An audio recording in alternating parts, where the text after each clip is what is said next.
4 por ellos. Aquí, por aquello de que lo prometido es deuda. Algunos de ustedes ya lo sabrán, y para quien no lo sepa, el día 11 de agosto, en el marco de la Feria del Libro, estaba anunciada la presentación del libro principal de Francisco Ferrer Ledín, aquí presente, y en principio estaba anunciada con la presentación, con la colaboración de José Luis San Pedro y servidora Olga Lucas. Vino la ola de calor del aire sahariano y, como todo el mundo sabe, las autoridades sanitarias recomiendan a los ancianos no salir de casa en esos momentos, y pese a que tenemos toda la simpatía por el pueblo saharaui, el aire se lo podían haber quedado para ellos sin ningún problema.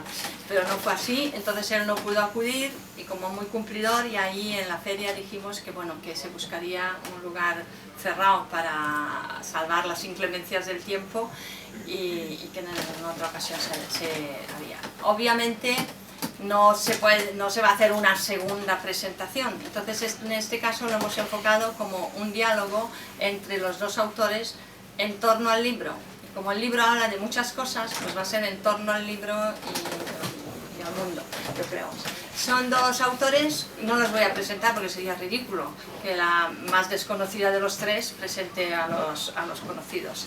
Uno, entre otras cosas, aparte de por su valía literaria, es de la casa, es de aquí de Jaca, con lo cual que no va a venir yo de fuera a presentarles a Francisco Ferrer Ledín. Y bueno, y San Pedro tampoco necesita ya a estas alturas de presentación, para bien y para mal, que de todo hay. Pero de San Pedro yo lo único que, mira, ya que estamos aquí, aprovecharía para decir que él no escribió la carta al señor presidente llamando al hijo de puta. Ya por si alguien no se ha enterado, ya aprovecho el auditorio para una vez más, por milésima vez, volverlo a desmentir, aunque es absolutamente inútil, porque a lo que se ve hay más intereses en que circule la otra versión que no el desmentido. Pero en fin, esto es un inciso marginal. He dicho, bueno, que no los iba a presentar, ellos están aquí, y yo creo que ustedes, si les han leído a los dos, pues igual les parece que son autores por el modo de hacer literatura muy distinto, pero a lo largo de la charla verán que les unen muchos puntos en común en cuanto a su visión del mundo. Yo voy a hablar lo menos posible, solo si uno se enrolla demasiado, pues meteré un poquito baza para dar pie al otro, pero ellos dos se apañan muy bien solitos. Adelante, jefes. Maestros, ¿quién empieza? No, bueno, Luis. pues ya está explicada todo eso y creo que la mayoría conocía la cuestión. De todas maneras, yo quisiera comentar dos cosas. Concha. Una personal. Mi esposa ha mencionado una cosa personal. Yo me encuentro muy a gusto en este ambiente, porque yo he sido muchos años profesor en la universidad, he dado clases y siempre me han gustado las clases reducidas, con pocos alumnos. Y siempre, porque entonces se podía dialogar mejor y hablar mejor, y con más interés. Y siempre he tenido la mala suerte de tener clases numerosísimas, porque la universidad estaba recargada. Entonces, menos mal que ahora tenemos un ministro de Educación que estima que los alumnos salen ganando en la educación cuanto más se acumulen en un montón en un aula y cuanto menos profesores tengan. Yo opino exactamente al contrario, pero bueno, me alegro de que en esta ocasión yo tenga pocos alumnos, si es que ustedes aceptan el papel modestísimo de ser alumno mío, pero que no lo son. Segundo, siempre se dice de los que van a hablar que no necesitan presentación. Pues es verdad que no necesitamos presentación, pero en cambio sí también es verdad que todos nosotros, los que estamos a este lado de la mesa y los que estáis al otro lado de la mesa, todos necesitamos siempre presentación, en el sentido de que debajo de lo que todos sabemos de todos, hay todo lo que ignoramos de todos, de nosotros mismos, de lo que no sabemos. Y digo esto porque para mí el gran atractivo del libro es que es un libro que estimula muy profundamente a ver en el fondo, debajo de lo que se aparece, qué es lo que hay, qué cosas importantes. A primera vista uno se enfrenta con un libro de estilo poco frecuente. Y ya eso a mí me produjo una atracción cuando conocí el libro, y ya conocía obra de Paco Ferrer, naturalmente, pero el libro me ha gustado especialmente porque supone un esfuerzo, más que un esfuerzo, porque da una sensación también de espontaneidad, aunque sea un esfuerzo, pero supone una intención profunda de ver justamente eso que necesita presentación. Es decir, lo que en la vida hay muchas cosas que se nos aparecen, pero detrás de ellas hay otras cosas que o las descubrimos, o nos las descubren, o vamos muy mal por la vida. Y creo que en este momento, no solo en España, sino fuera de España, en lo que llamamos cultura occidental, hay mucho de ignorancia de lo que somos y algo peor, hay mucho de perverso conocimiento de lo que somos y de lo que deberíamos ser. Un ejemplo muy sencillo para entrar ya un poco en cuestiones. Yo soy, como saben ustedes, economista, pero ya a estas alturas uno no sabe muy bien lo que es ser economista, porque cuando yo estudiaba economía hace 60 años, pues ser economista consistía en buscar la manera de satisfacer las necesidades humanas. Ahora consiste en la manera de ver cómo se hacen más ricos los bancos que ya son bastante ricos, pero los que hay que hacer más ricos para que sean más ricos, porque no se les ocurre otra cosa, sino que sean más ricos. Entonces ya uno tiene que ver qué es lo que hay detrás. Hechos como ese, como lo que está pasando en España y fuera de España, necesitan presentación. Y quizá uno de los temas que podemos ocuparnos aquí es de las bastantes cosas que necesitan presentación. Yo quisiera también oír algún comentario tuyo antes de continuar, pero por ejemplo, esta misma tesis de la educación, que consiste en que muchos alumnos y pocos profesores, la verdad, a mí me deja estupefacto. Yo creo que siempre aprenderéis mejor o aprenderemos todos mejor si escuchamos a varios buenos maestros, que si estamos todos amontonados, eso sí, con ordenadores, pero un ordenador es mucho menos que un maestro, digan lo que quieran los fabricantes de ordenadores que están para eso. De modo que vengo aquí con ganas de eso, de descubrir lo que podamos de lo que hay. Por ejemplo, en fin, renuncio al ejemplo porque tendrán que salir por aquí. Yo no sé si con eso, porque además, para terminar, para mí lo importante también de este libro es que me hace ver un autor, y que al que conocía, ¿verdad? Pero que detrás de lo que no necesita presentación está el libro, ¿verdad? Revelando cosas. Y me encuentro con una persona de la que soy bastante diferente, somos bastante diferentes, pero sin embargo, como creo que ya has insinuado tú, estamos unidos y somos comunes frente a cosas mucho más importantes que las que aparentemente se ven, porque están en lo más profundo de la cultura occidental y del momento decisivo que atraviesa la cultura occidental. Porque para terminar y para decirlo en una sola palabra, la gente no se da cuenta, pero estamos viviendo un momento equivalente al cambio que en el siglo XV se produjo cuando se pasó de una cultura regida por la teocracia y por la Iglesia y por Dios a lo largo de la Edad Media, a una cultura que era humana y renacentista, humanista, y que pensaba en la razón y no más en la razón que en la fe. Eso está ocurriendo hoy y estamos en una situación distinta. Pero ahora hablemos de lo que se quiera y quiero escuchar, a ver qué me dices. Bueno, yo simplemente, yo creo que aquí estamos todos para escuchar a José Luis San Pedro. Menos yo. En cualquier caso, yo os cuento lo que es este libro, porque este libro es que tiene un pequeño problema, que tiene una cubierta que puede resultar incluso desagradable, no solamente a los posibles lectores, sino incluso a muchos libreros.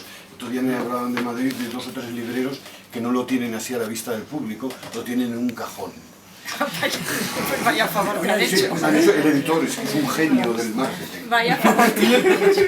¿Qué es este libro? Este libro es el resultado de un blog que yo llevo manteniendo desde el año 2008 hasta el presente. Tenía una web, una página, hace bastantes años, que me la montaron unos, entonces se llama Webmasters, no sé si esta palabra ha desaparecido, de la Universidad de Zaragoza. Yo desde el principio creí en las nuevas tecnologías y todas esas cosas que siempre se dice, hasta el día en que me avisaron, un amigo me llama, dice, oye, ¿has visto? Entra en tu página a ver en qué situación está. Y yo entré en mi página y vi que había una bandera ondeando al viento y se oía una música de aspecto musulmán. Resulta que yo había publicado por aquellos años un libro que se llamaba Papur, un libro que publiqué en Zaragoza, y este libro Papur, que remite a un personaje de la aljama de la nueva judería jacetana, que se llamaba Sento Papur, se ve que este apellido coincide con un tal Abdullah Papur, que yo no conocía, que es un cantante y es una especie de santón turco, que es el que mueve a las masas integristas en ese sitio. Entonces esta gente pudo creer que yo me estaba mofando de ello, lo cual no es cierto. Quizás si lo hubiera sabido, pero es que no lo sabía. O sea, dinamitaron la web. Yo también, para mí fue una novedad, yo no sabía que esto se pudiera hacer. Estamos hablando de 2008.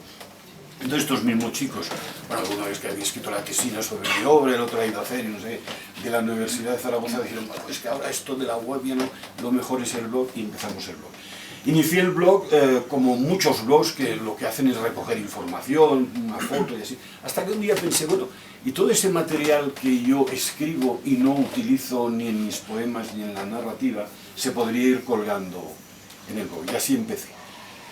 Que dirige esta colección de esta editorial se llama Menos Cuarto, es una editorial palentina, lo cual ya es una cosa realmente digna de admiración, que en España pueda haber una editorial en Palencia y que sea una editorial que se mantenga viva, porque desgraciadamente lo que no sale en Madrid o en Barcelona no existe.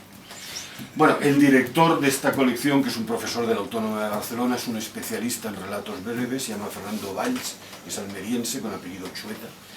Y me dice, hombre, podríamos hacer algo. Entonces él hizo una selección de las entradas del blog que tenían carácter narrativo. Y aquí están recogidas.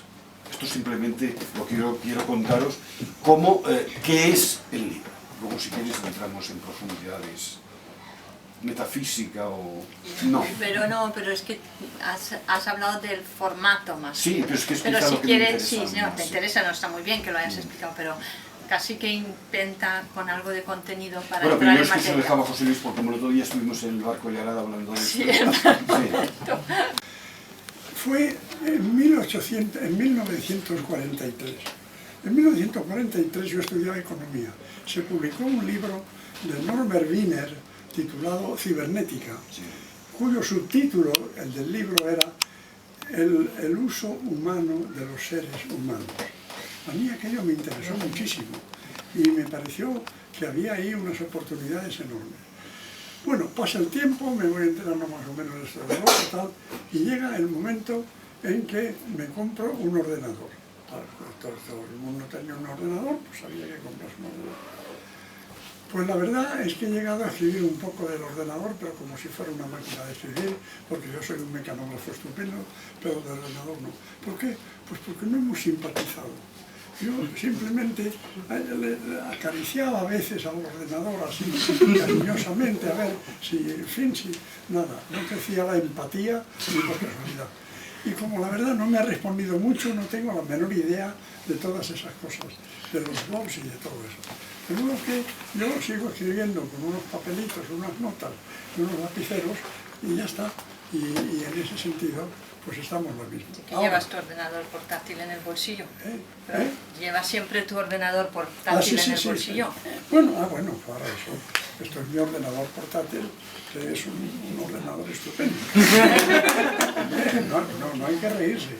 Es ordenador porque cuando se me ocurre una cosa que pasa alguna vez, de vez en cuando, a lo largo del año se me ocurre algo, entonces lo apunto. Y entonces, a lo mejor días después, se me ocurre otra cosa, y en otra página lo apunto otra cosa. Claro, al cabo del tiempo se me reúnen unas cuantas páginas de cosas que no tienen nada que ver unas con otras, como pasa con lo que parece que hay en el libro, en tu libro, cosas que parecen que no tienen nada que ver unas con otras. Y todas tienen que ver unas con otras, podemos hablar de eso luego. Pero en mis hojas también todas tienen que ver unas con otras.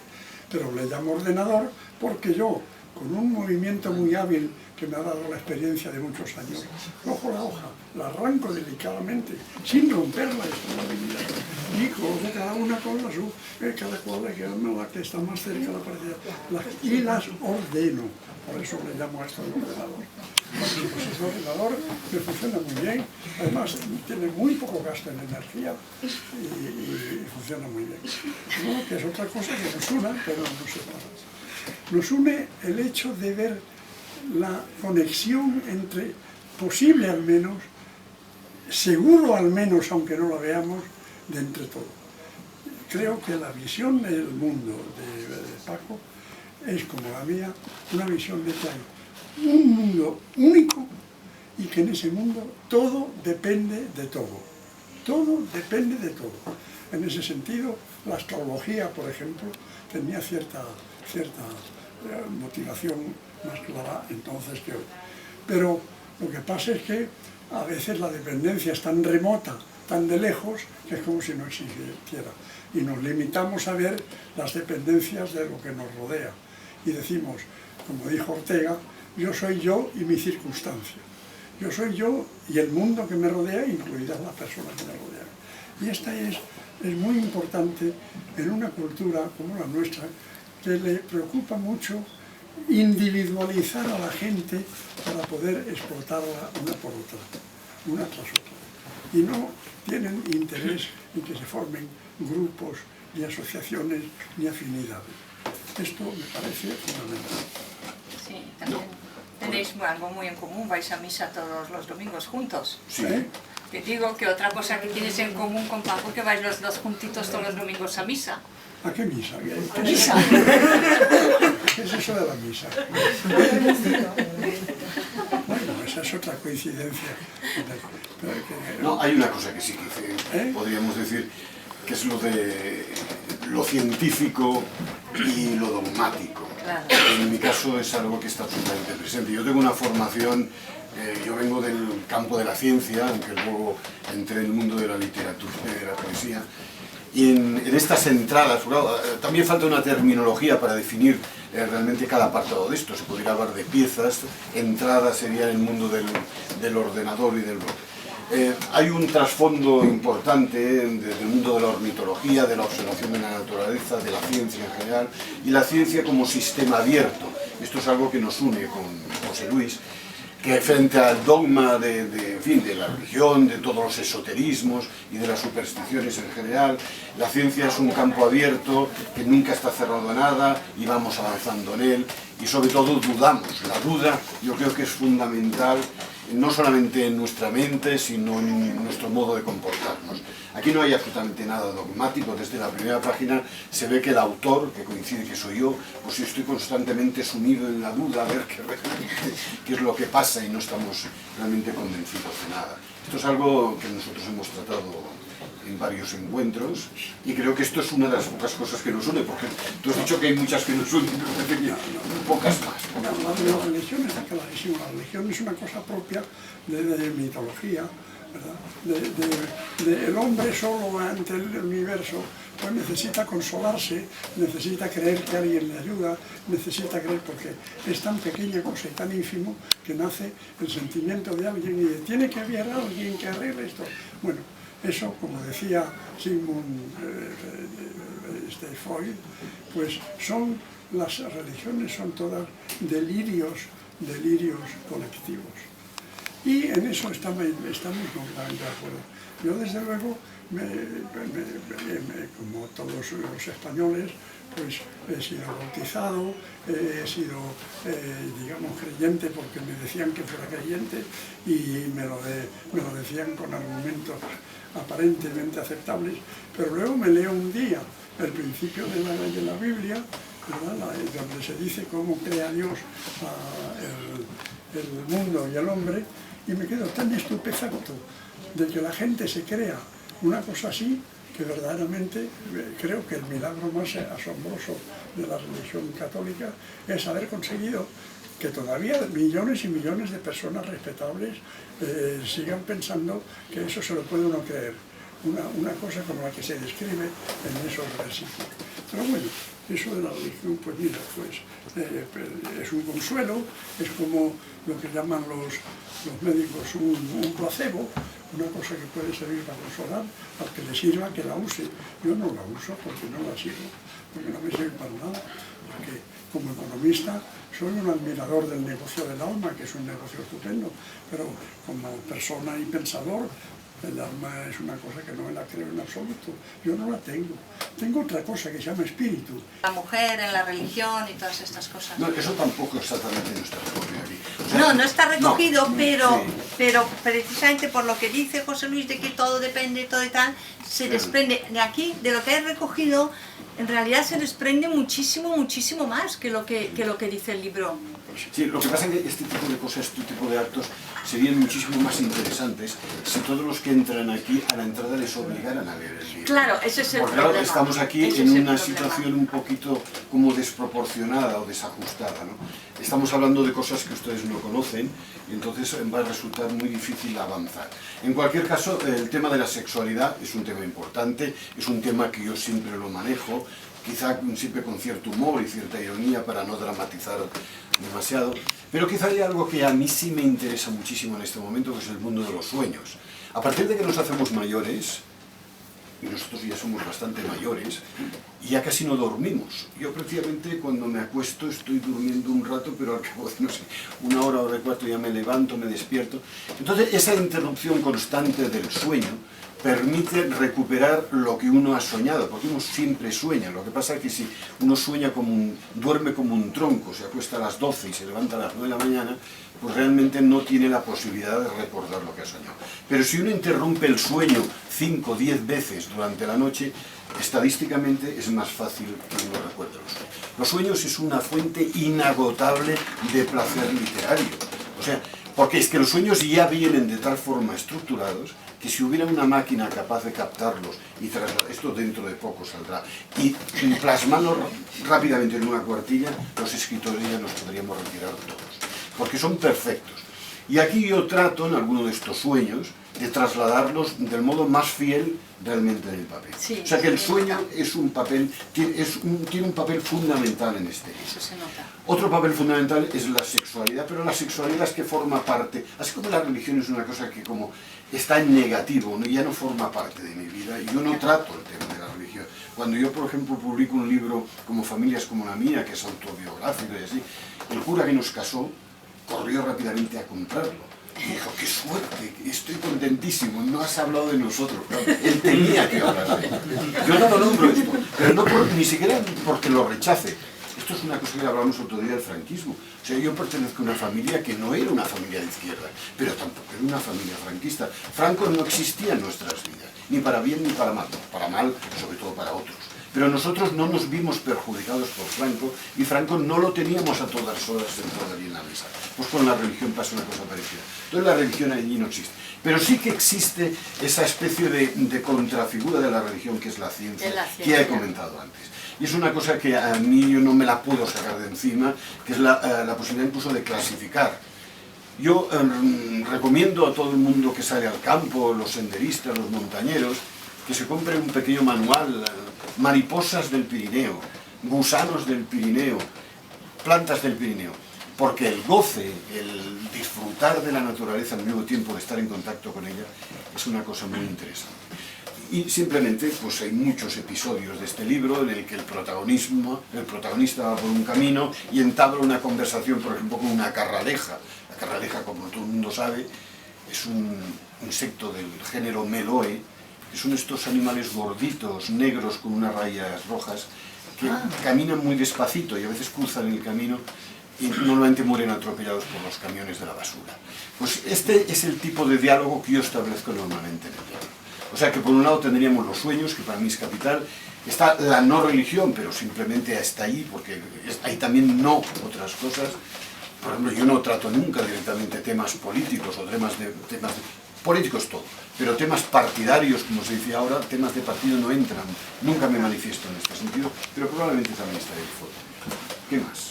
No, yo relacionaría todo eso con el horror por el cuerpo que tiene la religión. La religión procura desacreditar por completo el cuerpo. El cuerpo es enemigo del alma. Y en la idea de cómo es el hombre está esa idea de San Agustín, en la cual se presenta al hombre como un jinete, en el cual el jinete es el alma y el caballo es el cuerpo. Y lo importante es el alma, el cuerpo es despreciable. Es justamente lo contrario de lo que ocurre, porque lo que ocurre en realidad es que lo que llamamos la mente es una creación del cuerpo. El cerebro es una creación del cuerpo a lo largo de la evolución. Se sale del mono, se sale del simio y se va elaborando una mentalidad distinta, un cerebro diferente, unas asociaciones distintas. Y eso es la mente. Y eso, el cuerpo es revelador. Y el cuerpo nos dice muchísimas cosas. Y el cuerpo piensa. Y las primeras informaciones de la vida las tiene el niño por el cuerpo, por lo que toca, por los sentidos, por lo que oye. Y en nuestras vidas personales las emociones son casi antes que los razonamientos. Uno siente una emoción y luego la racionaliza. Yo en eso estoy completamente de acuerdo con la ciencia abierta. Es decir, porque hay dos maneras de pensar. Una, arrancar del conocimiento progresivo de las cosas, de la razón.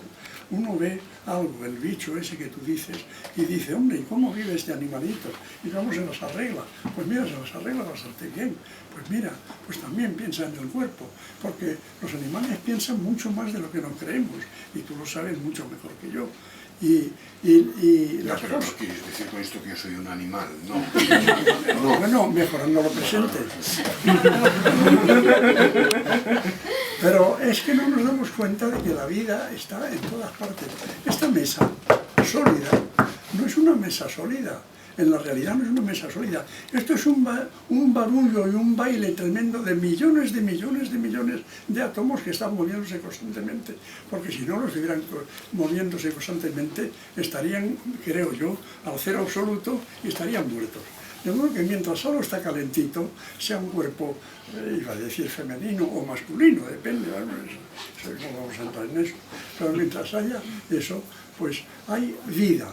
Y entonces la vida, el cuerpo es revelador de vida y descubridor de vida y nos descubre maravillas. Lo que pasa es que la Iglesia tiene muchísimo interés en quitarle interés a esta vida para darle interés a la otra y que se sacrifique esta por la otra y que la gente acepte ser explotada aquí porque luego, como dicen las bienaventuranzas, los ricos, los hambrientos serán hartos.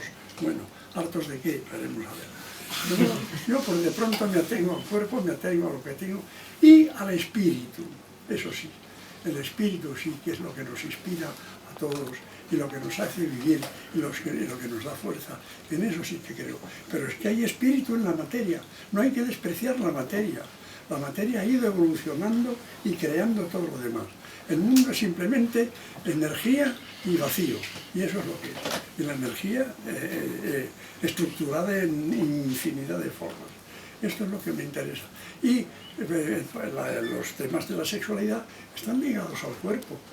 Y el instinto sexual, según ellos, según sus intérpretes, lo puso Dios en el hombre. No sé por qué lo atacan ahora y lo desvalorizan ahora y le quitan importancia.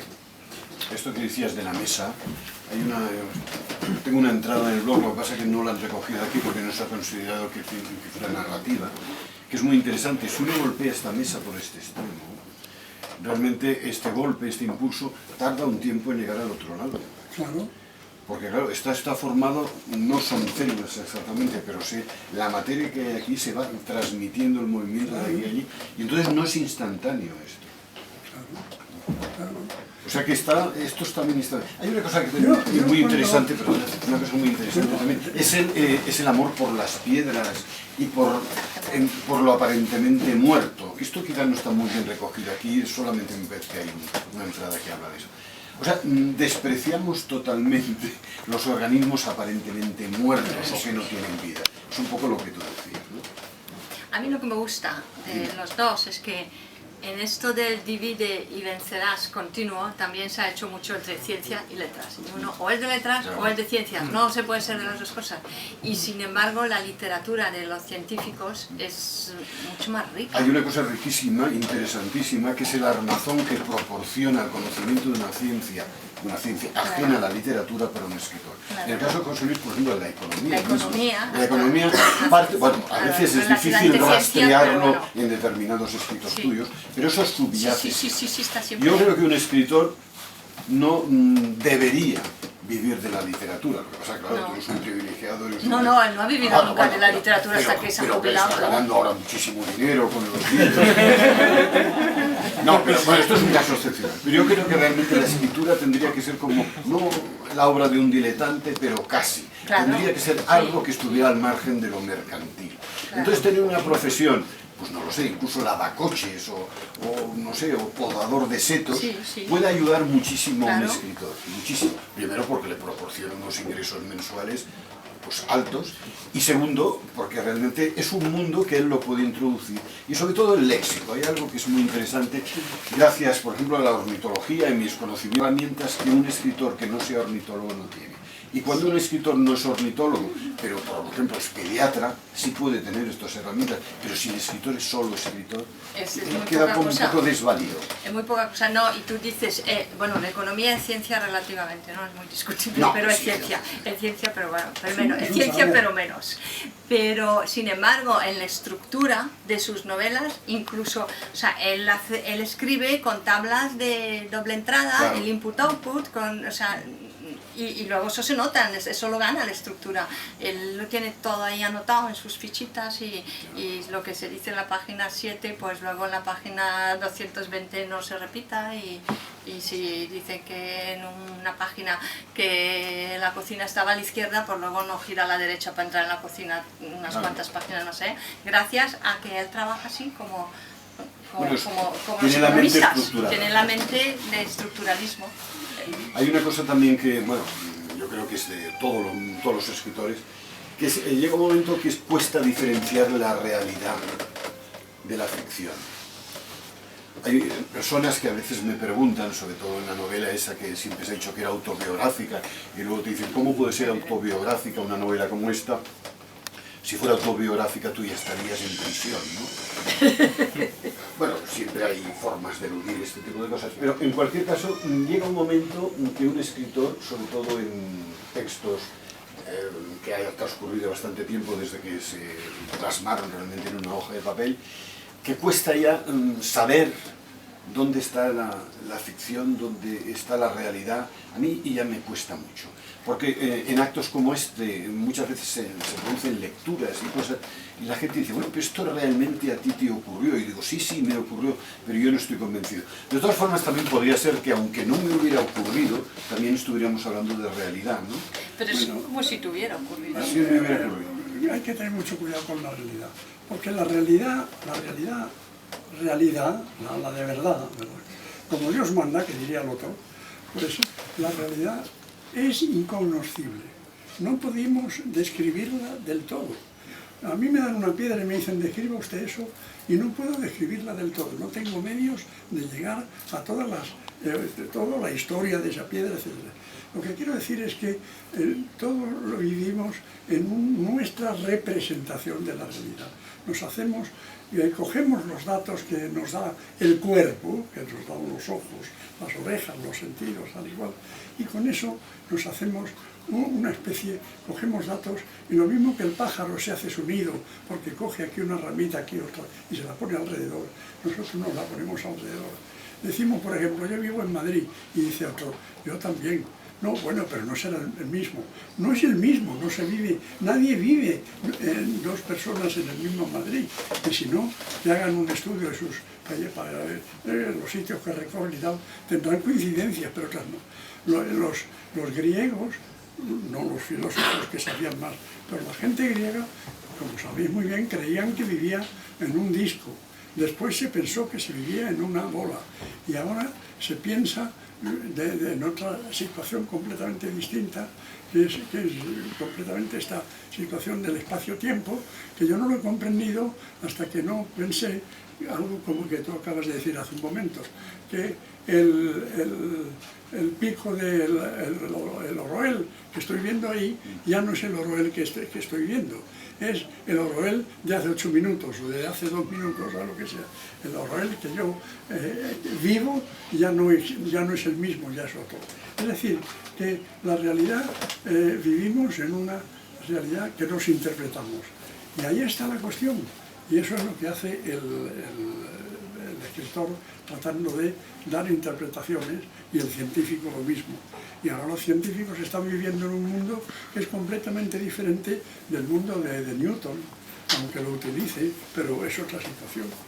De modo que es en eso, y por tanto estamos en lo contrario de lo que llama el Papa el relativismo.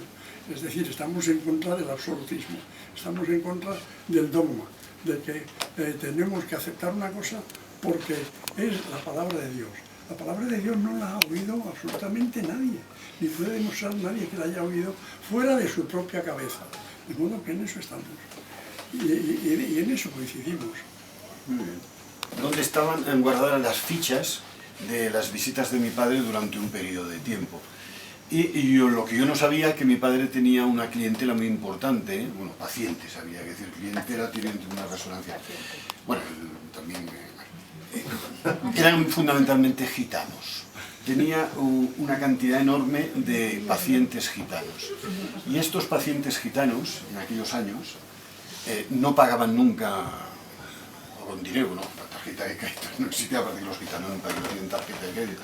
Y estos pagaban con especies, con unas cosas realmente, un mechón de cabello, por ejemplo, unas monedas robadas. Y esto, yo lo único que hice es coger las fichas de mi padre y irlas colocando una detrás de otra. Bueno, de hecho, los escritores, como ha dicho José Luis, nos apoderamos de la realidad, pero la realidad no nos viene simplemente de la observación, sino más bien casi de la auscultación. A mí me encanta, por ejemplo, ir en un metro, un tranvía. Es un poco incómodo, lo reconozco, pero te permite oír lo que dice la gente, eso que dice el pueblo llano. El pueblo llano, no siempre, pero hay veces que dice cosas realmente interesantes. Hace poco fui a Valencia y encontré dos mujeres que estaban hablando al lado de mí, y una le recomendaba a la otra una leche que había comprado en un supermercado, marca La Cabra. Esto lo tengo aquí, esto es extraordinario, que exista alguien que diga, voy a elaborar una leche, voy a vender, comercializar una leche marca La Cabra. Entonces te lo digo esto porque constantemente estamos así a lo que salga. No, pero él hacía para poder realmente elaborar. Bueno, ya no sé más que decirles. Son gente que a lo mejor tiene muchos hijos, y tiene problemas en su casa con el marido, lo que sea. que le cuesta 1 hora, 1 hora y media llegar a su lugar. No, ya, bueno, pero quizás es el único momento en el que podré. Como hay una cosa para un escritor que es terrible, lo que pasa es que mis libros no, porque son libros quizás para especialistas más que para minoría. La gente que lee en la playa. Esto es como la gente que hace una paella en la playa. ¿Cómo es posible esto? Sí, con el calor, el polvo, la arena, los niños que se ponen... Bueno, pues hay gente que se pone en la arena. Yo creo que el escritor merece realmente como cierto reconocimiento a su trabajo y a su esfuerzo. Y habría que leer, no digo en la soledad de un templo, pero al menos en su casa tranquilamente. Nunca hay que leer así. Olvídate. Hay que leer así. Olvídate. Ese es el ego del escritor. No, bueno. Y el lector tiene su mundo y puede leer. Eso no es una realidad totalmente Claro, es absoluta, no puede ser así. Porque Pero- efectivamente la gente no tiene No tiene tiempo. Ese es el problema. Ese es el problema. tiempo y lugar. Y bueno, y que tampoco se puede pretender, creo yo, que la gente lea en homenaje al que ha escrito. O sea, Homenaje no. te engancha más. Pero esto es para pensar. Bueno, pero por Esto ejemplo, es pensamiento la puro. primera entrada tiene 3 o 4 líneas. Sí, no, sí, que por la brevedad, sí, lo puedes leer en cualquier sitio, pero no, es una brevedad y además es un libro que te hace cosas. ¿Ganas de vomitar, quizás? No, no, pero hay relatos en los que a lo mejor yo no he entrado o el relato no ha entrado en mí, pero la mayoría, la inmensa mayoría, a mí me ha resultado una lectura no cualquiera. Gracias. gracias, no, es la realidad. ¿Tú qué tienes que decir, jefe? Que estás muy apachurrado. ¿Qué tienes que decir? No, estoy muy asombrado de que estén leyendo Octubre en el metro. Debo ser un escritor. De todas formas, el leer en el metro tampoco. Pero me han traído a la memoria aquella época que efectivamente, yo daba una clase de doctorado en Madrid por la tarde. Y antes de la clase me pasaba efectivamente con un audífono que no funcionaba, pero que se notaba mucho que yo lo llevaba. Me sentaba en una mesa, en un cafetín, y allí tenían una tertulia unas señoras mayores, 4 o 5 señoras, de la más joven, 60 y tantos, ¿verdad? Y una era la portera de no sé dónde, otra era no sé qué. Y se conocían en el barrio, pero con una perfección estupenda. Conocían a todo el mundo, los vicios de cada cual, las queridas y los queridos de los unos y de los otros, las de los chanchuchos, hasta las cosas que hacía el del bar para cada vez que alguien pedía un vaso de vino, cogía un vaso de vino, alguien se lo bebía, pero quedaban unas gotas dentro, y él echaba eso en el vertedero. Pues no era el vertedero, aquello tenía un agujerito, que tenía una goma abajo hasta una botella, y iba recogiendo restos de vinos de las copas. Hombre, bueno, chanchullos de eso, pues eso me lo contaban a mí estas señoras con toda tranquilidad, porque como el sordo no se entera, pues mira,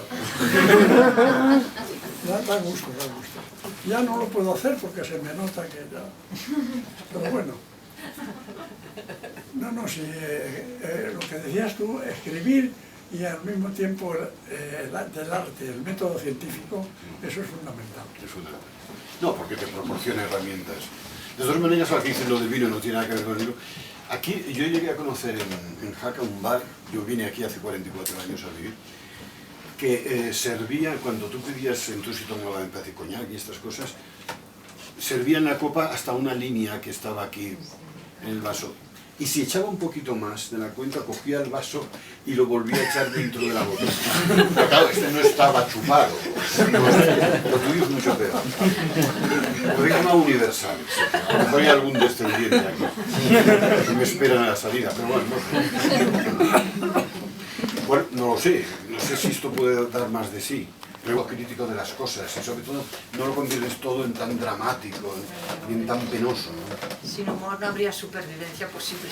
No, es que esto es realmente es un elemento fundamental en todo.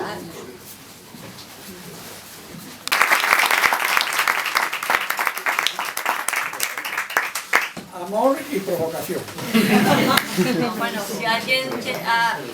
yo por mi parte únicamente volver a recomendar la lectura de Gingival y si alguien lo ha comprado y quiere que se lo firme, aquí está el autor para firmarse. Sí, si quieren firmar, que hagan una. ¿Qué? Porque antes una señorita me preguntó si queríamos firmar un libro. Yo le dije que si no era tumultuario, desde luego.